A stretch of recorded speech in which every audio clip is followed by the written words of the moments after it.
सोहळ्याबद्दल साखरपुड्याची चर्चा जशी महिनाभर चालली तशी ही चर्चा 1 वर्षभर आरामशीर चालेल। आणि बऱ्याच लोकांची शंका आहे की इंद्रिकर महाराजांनी मुलीचं लग्न का एवढं मोठं का केलं। तर लोकांचा पहिला एक शंका आहे की इंद्रिकर महाराज लोकांना सांगतात की लग्न साधे करा आणि स्वतः मोठा केला। त्याचं उत्तर असं आहे, ज्याची परिस्थिती आहे, ज्याला संतांनी दिलाय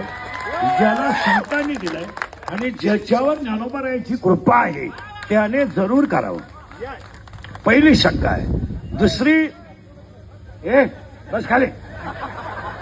दुसरी एक ओरड आहे की एवढे आज जरा जेवण झालं त्यात 2-3 कमेंट पडल्या जेवणाच्या की इंद्रिकर महाराज एवढं जेवण घालतात, मग त्यांनी मठ्ठ्यावर मी बोलतो, मग त्यांनी मठ्ठा केला का।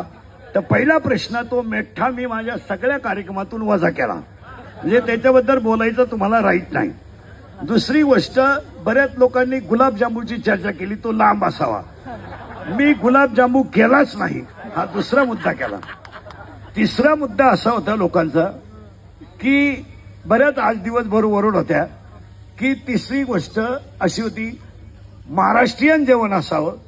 लोकांनी तसं काय केलं तर रात्री, सकाळी आणि आत्ता आपण जे जेवण केलंय, आम्ही शुद्ध सात्विक वारकरी माणसं आहोत, आम्ही महाराष्ट्रातली आहोत, छत्रपतींच्या रक्ताचे आहोत, आम्ही दुसरा पदार्थ खाऊ शकत नाही।